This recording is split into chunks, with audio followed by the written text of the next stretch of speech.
While we can't prevent Jews from coming to Palestine, when you come, we'll have priests waiting to baptize you. Rabbi Tovia Singer, thank you for joining us. Is there something in Tanakh you could point to help Jewry in America understand where we're up to in Yemos HaMashiach? So we're told explicitly in the Torah, in the two places you would predict, what's called a Teichacha, Leviticus 26, Deuteronomy 28, the blessings and the curses. So we're told explicitly when the Jewish people go into exile, the Torah says, and I will scatter you among the nations, I will draw out a sword against you, Leviticus 26, verse 33.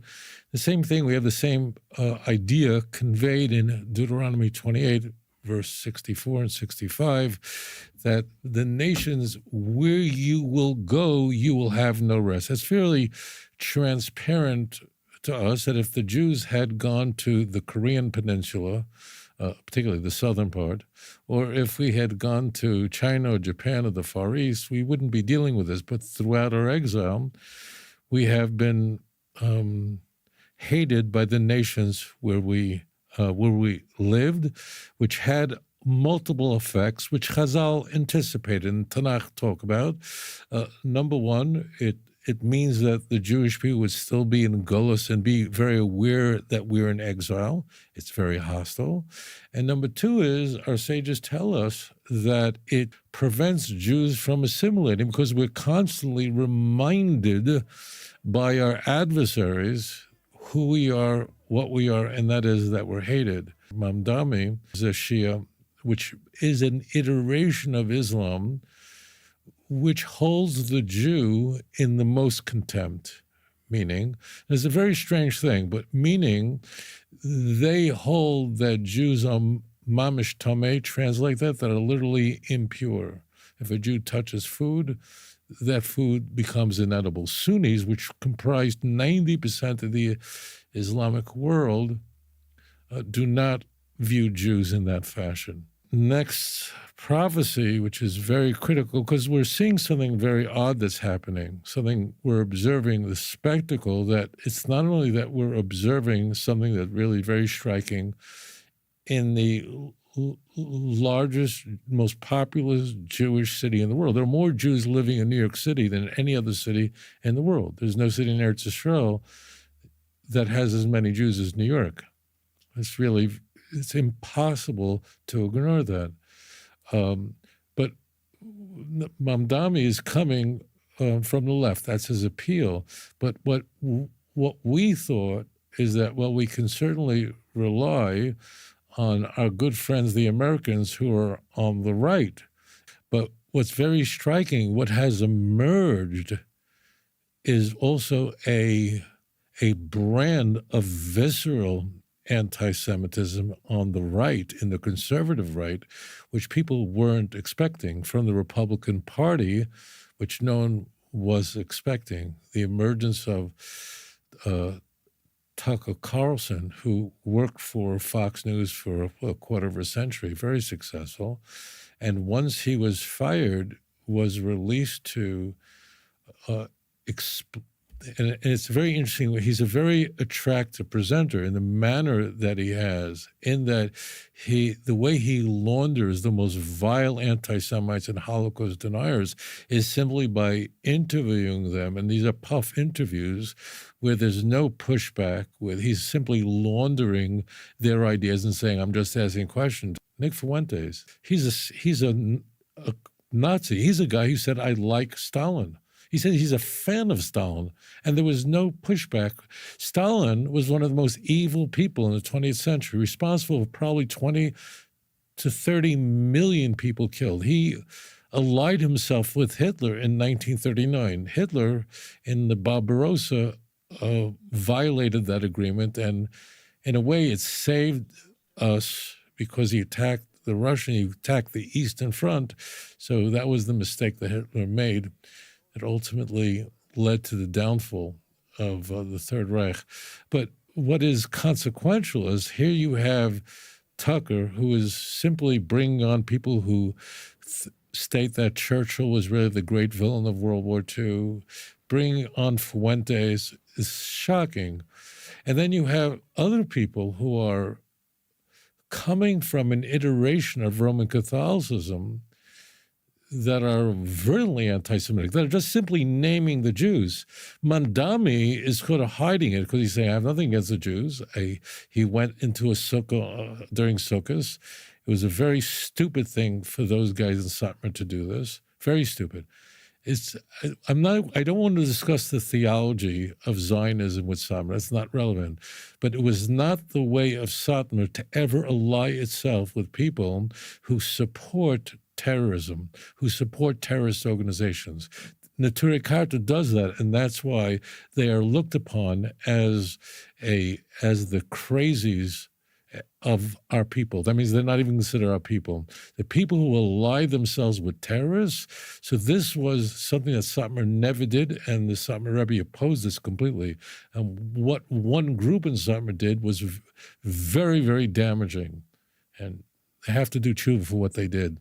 But the key point is that we're seeing this explosion. Yeah, we were talking about Candace Owens. So it's interesting that the Catholic Church now just celebrated at their Notre Dame Center, which is right outside the Old City, the 60th anniversary of Nostra Aetate, which is the result of the Second Vatican Council that began in let's say about 1960, it ended in 1965. And the key, most well-known, certainly most controversial document is a document called In Our Time, in which it refutes, it's a positive document. It does not undo everything, but it does say that the Jews are not responsible for killing Jesus, that we're not to be called a treacherous Jew in their prayers, in their Good Friday prayers, whatever. It was a positive document. But there are people who despise the Second Vatican Council, the real anti-Semites. And unfortunately, Candace Owens, when she married her husband, his name is George Farmer, she was a Calvinist, someone who held to Reformed theology. It doesn't matter what that means, but the thing is she was a Protestant. But she joined her husband's version of Catholicism, which is called SSPX. SSPX means the Society of St. Pius X. The date, January 25th, 1904. The meeting is between Theodore Herzl and Pope Pius X. Herzl, on a fool's errand, asked Pius X that the Vatican should recognize Israel. He said, we're not only not going to recognize Israel, you don't recognize our Savior, we're not going to recognize your state. And while we can't prevent Jews from coming to Palestine, when you come, we'll have priests waiting to baptize you.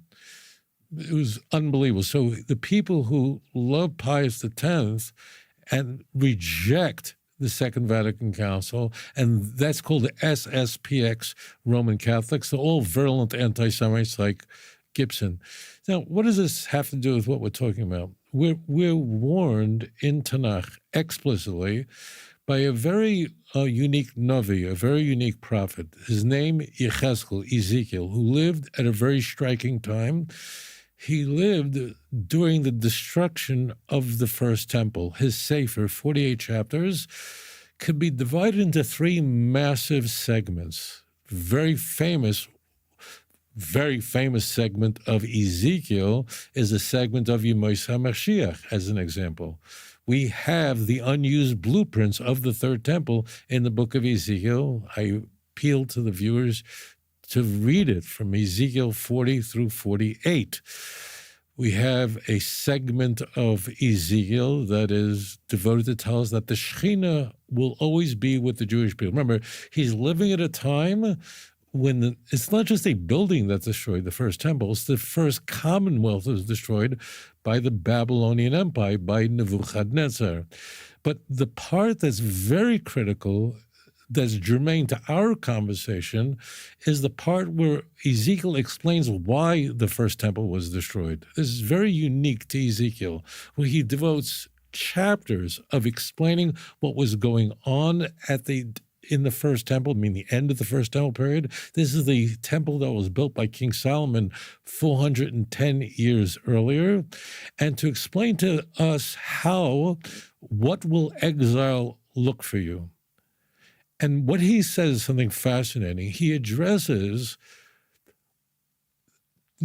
of how the Jews will be treated if they're exiled. Ordinarily, when a people are not liked, when a minority are disliked by the host nation, as an example, Irish and Italians came to the United States in very large numbers, like Jews, at the end of the 19th century.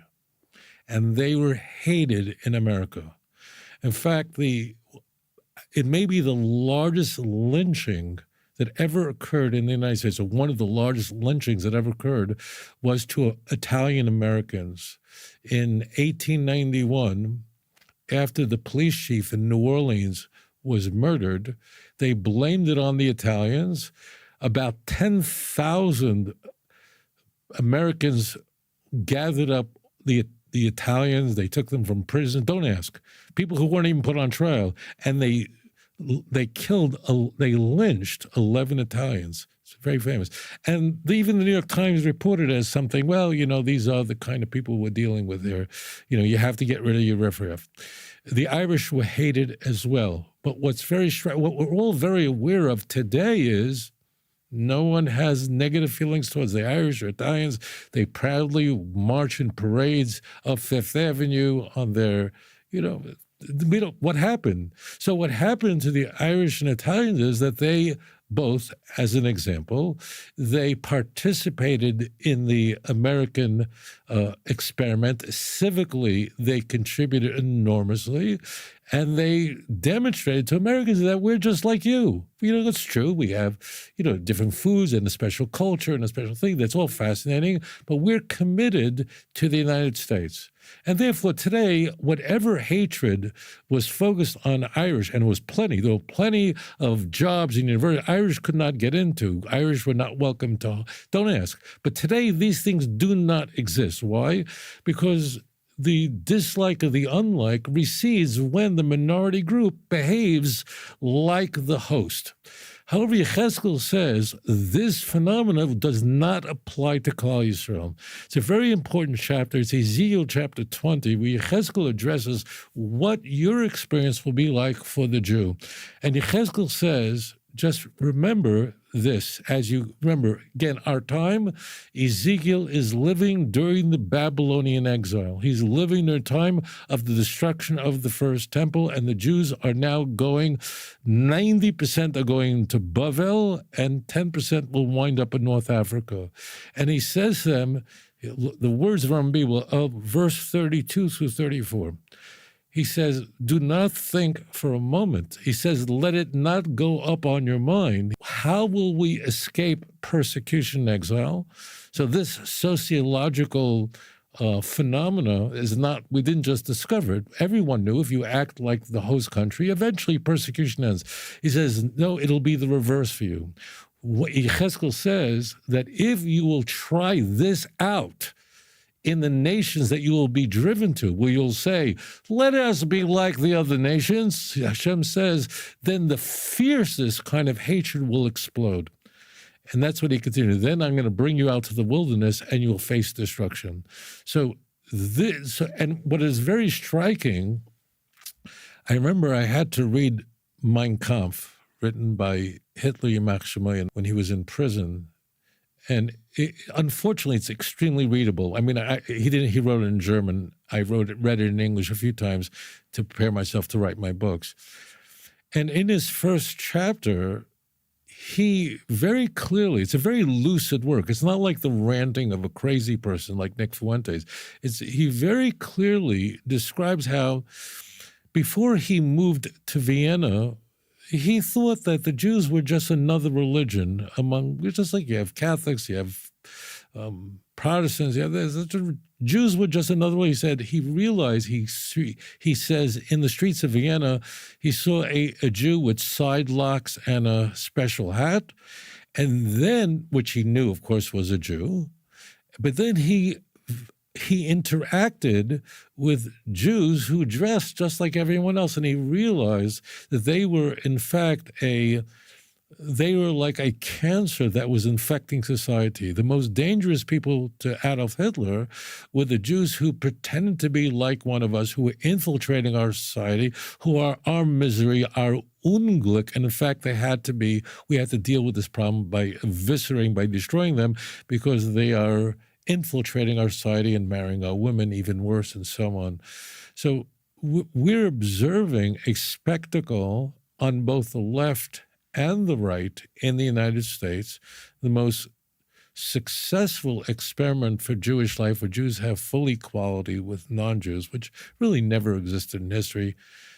And here we're seeing from both ends a massive problem. Tucker Carlson, I can't emphasize this enough, is a very dangerous person. It's not only because he's very attractive and he brings with him a success from Fox News, but he's also quite close to his son, works for J.D. Vance as a senior press advisor, a senior advisor to the vice president of the United States. So and I think that's why the Heritage Center defended him and his choice for not only interviewing Nick Fuentes, who's just out of his mind, he's just a neo-Nazi, but not pushing back at all. And you look at the difference between that and when Tucker Carlson interviewed the senator from Texas, Ted Cruz, and how he attacked him. So this is something that Tanakh is predicting, and it's something that we're seeing emerging today. My next question would be, like, what does that mean practically for a Jew watching this right now? You know, there's a very interesting Gemara that describes the exile of the first temple and then Ezra, and why that the Mashiach could have come in the days of Ezra. It didn't happen because the Jewish people got it machet. The Marsha says on this, it's a Gemara in Yuma, Daf Tes Amud Aleph. It's a Gemara in Brachos, Daf Dalid. The Marsha says that why was God so angry? I just want to explain the context of the Gemara in both of these places. There were 3 Nevi'im. When we say Nevi'im Achronim today, that's a misnomer. It's really a mistake. It's a 500-year-old mistake that everything from Yeshaya on is called Nevi'im Achronim, the latter prophets. There's a complete error. In as far as Chazal were concerned, the Nevi'im Achronim were 3 individuals: Chagai, Zechariah, Chagai, and Malachi. Those 3 Nevi'im, those 3 prophets, lived during the Persian Empire. They lived during the time of Ezra. They lived during the time when the Second Temple was being rebuilt. And the Gemara addresses, why did we need these Nevi'im? Because it was possible that Mashiach would come during the days of Ezra, and if you build a Beis HaMikdash, you need Nevi'im. So they were there on standby in case Mashiach would have come then. It's very critical. How come Mashiach didn't come? So the Marsha explains what the Gemara says. And that is because the vast majority of the Jews did not return back to Israel, to the land of Israel when they could. In fact, you should know, we have a chapter in Tanakh. It's in the book of Ezra, chapter 2. Chapter 2 of Ezra enumerates every single family, 42,360 Jews returned to Israel. Yeah, it's unbelievable. So I'll tell you something very interesting. I want the viewers to understand this.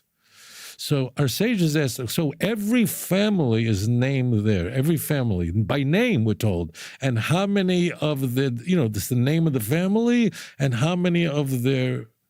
Now, you should know that was the first Aliyah, which means Cyrus, who opens up the book of Ezra, he begins with his soliloquy of saying, as a Nevuah, he's got to tell the Jews to go back. So that was only the first Aliyah, the first wave. I mean, Jews came from Bavel. There was nothing here in Israel. There was no Jewish life. For 50 years, from Churban Bayis Rishon, I should say that in English, from the destruction of the first temple until the Jews returned was Nun Shana, was 50 years. There was no Jews in Israel, unless they were hiding. So 42,360 Jews come to nothing, and they begin the project of building the second temple, the second commonwealth. Now, they came, there was nothing here. There was nothing here. But the Persian Empire was there. The Babylonian Empire was destroyed. Come back. Now, subsequently, it's very interesting that there were other aliyot, which means other subsequent waves that occurred years later. 8 years later, 12 years later, more Jews come back when the second commonwealth is being built. There are, of course, hiccups along the way, and that's Nehemiah, a lot of the problems that go on, but the second commonwealth is already there. It's interesting that we're only given the names of those Jews who came before the Beis HaMikdash, the second Beis HaMikdash was built. And it's interesting that Chazal look at that in a way that the Jews who came, it's like comparing it to the Jews who will come after the Messiah comes, meaning we know from Tanakh that all the Jews will return to the land of Israel in the days of Mashiach. Isaiah 43, verse 5 and 6 is an example, Ezekiel 37. But there will be a special status to the Jews who come before Mashiach comes. Very interesting. Now, the Zohar says that the Jews who come to Eretz Yisrael, before Mashiach comes, they're going to have wings. I don't know, and I'm not going to pretend to know what that means, but it's a special status if you came before Mashiach. So I just want to say to my brothers and sisters around the world, it's time to come home and to come now. And if you don't, then we have free will. We have Bechira Chavshi.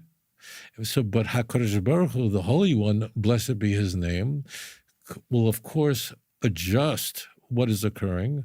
And the Jews who live in Antwerp and the Jews who live in the 5 towns are very cognizant of what's occurring.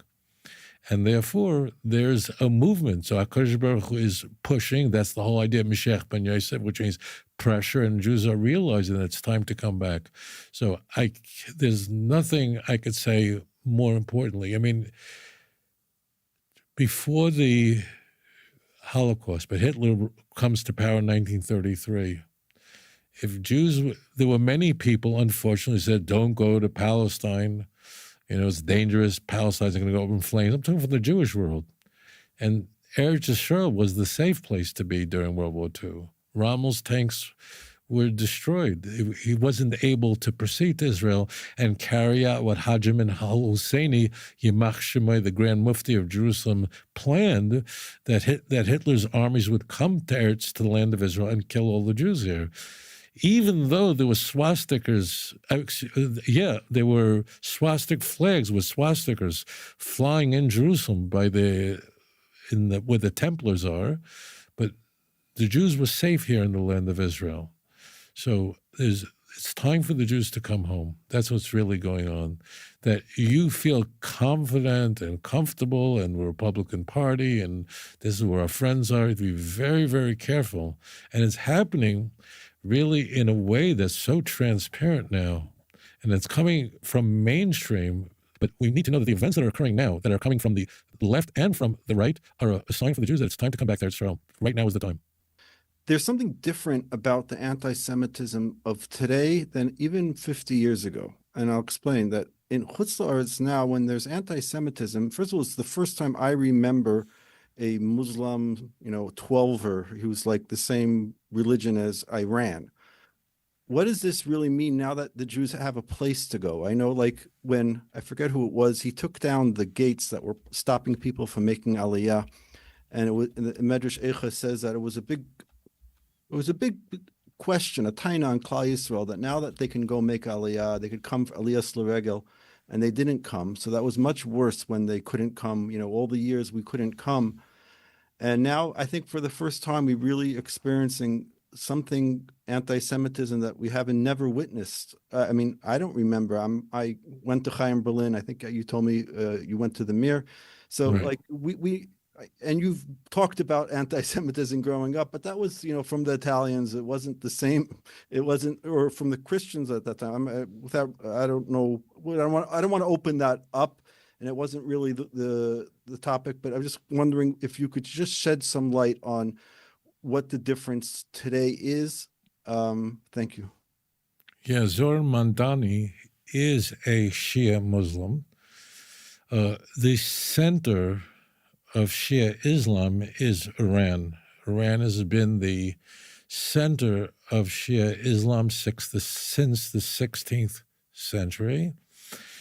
And Shia Islam, there are no Shias here in Israel, none at all. There are in Lebanon, there are in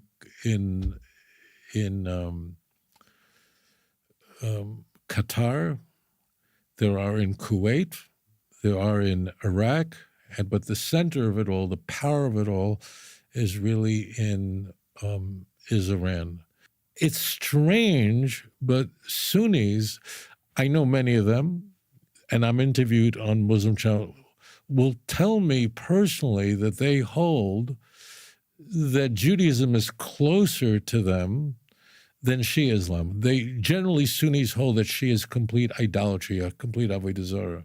However, the split, it should be I'll take 10 seconds. The split between Shia and Sunni happened very rapidly after Muhammad's death, and it was not a theological breakaway, but rather it was completely political. Who would head the Islamic caliphate after the death of Muhammad? So it's important to note that although today there are theological distinctions between the roughly 10% of the Islamic world, Shia, and 90% of the Islamic world, Sunni. Now, I'm overgeneralizing. There are other Islamic groups, but these are the two big ones. It began political, but it shifted off where Shia Islam, which this America's New York City's future mayor is a member of, has a very dark view of the Jews. And you could just look at Persia for a moment. Think about it. It has no border with the land of Israel. They have no taina. You could say in Syria, they're angry. The Jews have the Golan Heights. They lost a number of wars, but Iran doesn't have such a war and doesn't have any. There's no basis for them to be at war with Israel. They're roughly 1,000 kilometers east of Israel. They're not Arabs. It's one of the biggest insults you can call an Iranian, tell him he's an Arab. It's intriguing. I'll just share this one thought. It's that same book of Ezekiel, same Sefer Yechezkel, that tells us that at the end of days, that Persia will lead the coalition of nations against Eretz Yisrael, against Yerushalayim. You'll find that in Ezekiel 38 and 39, the Haftorah that we read on Sukkot, because the Gemara in Megillah tells us that that Mashiach ben Yosef, or Mechemes Gog uMagog, this end-time war, begins on Sukkot. So this is very striking. And just as a caveat, at the time when these oracles were articulated, Persia was a benign nation. I mean, it was not they did not pose a threat to the Jewish people. And throughout the Sasanian Empire, the Persian Empire, Jews had it good. The Gemara, the Babylonian Talmud, was written under the Sasanian Empire, and life was very comfortable for them, in contrast to what the Jews were enduring under the Roman Empire, which was absolute nightmare in the Byzantine Empire, in the eastern part of the empire.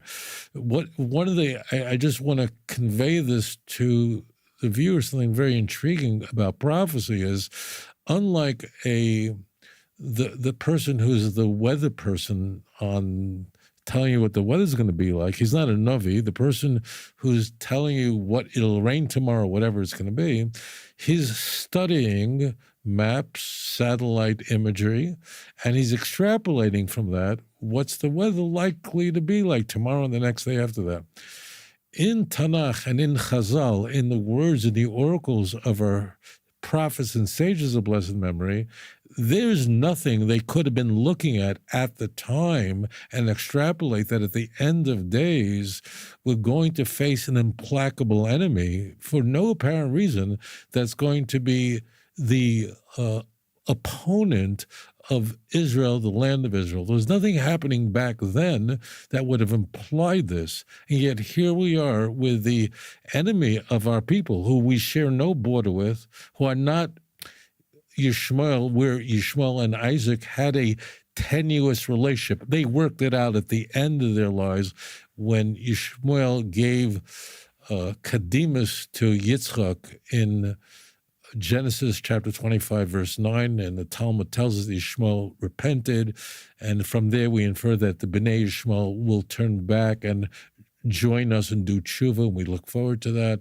This does not apply to Persia, does not apply to Iran. So in my view, what we're seeing is we're getting hit from both sides, and as you said correctly, it's something that none of us have witnessed in our lifetimes. Maybe you could lead us out with a prayer. Thank you. Yeah, we're living in an extraordinary time. We are, I never had this conversation with you and you, the viewer, but I imagine that when we're in Eretz Yisrael, we wonder to ourselves aloud why we and not our great-great-grandparents who could not have imagined that we would live in such a remarkable moment in history. And HaKadosh Baruch Hu should lead us by his light to unify us as one nation with one heart, as the children of Israel had when they came to the land of Israel to rebuild the second temple. Now we're at the precipice of building the third commonwealth. As Amos, who was a great prophet, lived during the time of Isaiah, tells us at the end of his Sefer in chapter 9, verse 14 to 15, that once the Jews are restored back to the land of Israel, they will be planted and will never be uprooted again. We should be zecher to see the Geula Shlema, the true redemption, quickly in our time, where all the nations will speak B'safa Bruda, will speak in a pure speech, as Seifania describes, who lived here in Yerushalayim as well. So we look forward to that. Thank you so much for having me on.